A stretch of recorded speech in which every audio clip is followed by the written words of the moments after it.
हे मित्रांनो, तुम्हाला नमस्कार करतो. ओम श्री गणेश देवताय नमः. ओम श्री गुरुदेवताय नमः. ओम श्री गुरुदेवताय नमः. ओम सर्वश्री इष्टलिंग देवताय नमो नमः. वक्रतुंड महाकाय सूर्यकोटी समप्रभा निर्विघ्नं कुरु मे देव सर्व कार्येषु सर्वदा. शिवशरणात मित्रांनो, मी कडाप्पा परत एकदा आपल्या समोर हजर आहे. माझ्या धर्मकरम चॅनलमध्ये आपले सहर्ष स्वागत करत आहे. मित्रांनो, आपल्या सनातन हिंदू धर्मातील सणवार व्रत वैकल्याच्या साखळीमध्ये आज मी आपणास विनायकी चतुर्थी संबंधी पूजाविधी व महत्वाची माहिती देण्याचा प्रयत्न करणार आहे. तेव्हा आपणा सर्वांना माझी नम्र विनंती की माझा व्हिडिओ आपण शेवटपर्यंत पाहावा आणि ऐकावा. मित्रांनो, विनायक चतुर्थी सोमवार दिनांक 20 एप्रिल 2026 रोजी आहे. शालिवान शके 1948 पराभव नाम संवत्सर ग्रीष्म ऋतू वैशाख शुक्ल चतुर्थी मित्रांनो. श्री विनायक चतुर्थी व्रताचरणासाठी साधारण नियम असे आहेत. विनायक चतुर्थी व्रताचरण जीवनात सुख समृद्धी व भरभराटीसाठी केले जाते. तर संकष्ट चतुर्थी व्रताचरण जीवनात येणाऱ्या सर्व संकट बाधांना समाप्त करण्यासाठी केले जाते. माघ शुक्ल चतुर्थीला आदिती व कश्यप ऋषींच्या पोटी गणेशाने मोहत्कट विनायक नावाने जन्म घेतला आणि राक्षसांचा पराभव केला होता. मित्रांनो, संकष्ट चतुर्थीचा उपवास श्री गणेश पूजन करून चंद्र दर्शनानंतरच सोडतात. पण विनायकी चतुर्थीला चंद्रदर्शन पूर्णपणे वर्ज्य असते. संकष्ट चतुर्थी चंद्र व्यापिनी असते, तर विनायक चतुर्थी सूर्य व्यापिनी असते. आपल्या देवघरातीलच श्री गणेश मूर्ती असावी.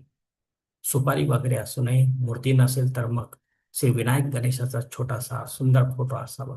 पण फोटोवर आपल्याला श्री गणपती आता विशेष घेता येणार नाही, त्यामुळे फोटो देखील चालणार नाही. नैवेद्यात अन्नाचे पूर्ण ताट व अळणी व गरम मसाला विना सात्विक अन्न असावे. सोबत लाडू व मोदक व गुळ खोबरे असावे. पूजेत 21 दुर्वांची जोडी व लाल जास्वंदाचे फूल असावे. ओम श्री रिद्धी सिद्धी विनायक गणेशाय नमः या मंत्राचा माळेविना 108 वेळा जप करा. श्री गणेशावर गणपती अथर्व शीर्षाने अभिषेक करावा. षोडशोपचारे पूजा करा. विनायकीचा उपवास त्याच दिवशी मध्यान्हेला शक्यतो सोडावा. पण विनायक चतुर्थीला केवळ एक फळ व जल ग्रहण करावे असा नियम आहे. चहा, कॉफी, दूध असे द्रव्य पदार्थ देखील माझ्या मते चालू शकतील.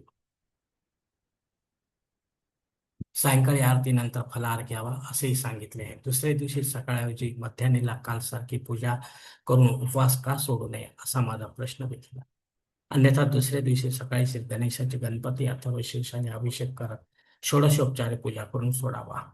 त्याआधी ब्राह्मण देवतेला आपल्या घरी बोलवावे. त्यांना अन्न, वस्त्र, जानवी, जोड व दक्षिणा यथाशक्ती द्यावे. त्यांचा योग्य तो मान सन्मान करून त्यांचे चरण स्पर्श करावे आणि त्यांचा आशीर्वाद घ्यावा. अशा प्रकारे या विनायकी चतुर्थी व्रताचे पाळणे करावे आणि श्री विनायक गणेशाचा आशीर्वाद प्राप्त करावा.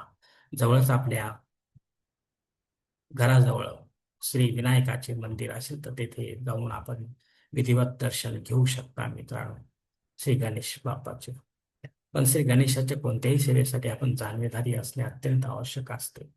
त्याशिवाय आपल्या हातून शास्त्रविहित कर्म घडणे अशक्य आहे, कारण आपणच असतो आपल्या जीवनाचे शिल्पकार. धन्यवाद मित्रांनो. आजचा हा विनायकी चतुर्थी संबंधीचा व्हिडिओ मी याच ठिकाणी संपवत आहे. आपण जर माझ्या मतात सहमत असेल तर कृपया माझे धर्मकरम चॅनल सबस्क्राईब करा, लाईक करा, आपले कुटुंब, मित्र, परिवारासह शेअर करा. तसेच कॉमेंट्स बॉक्समध्ये आपले मत अवश्य नोंदवा आणि माझा पुढील व्हिडिओ आपल्यापर्यंत पोहोचण्यासाठी बेल बटन अवश्य दाबा. धन्यवाद मित्रांनो. पुढील भेटीपर्यंत आपण खुश राहा, आनंदी राहा, प्रसन्न राहा. हरिओम. शिवशंभो महादेव.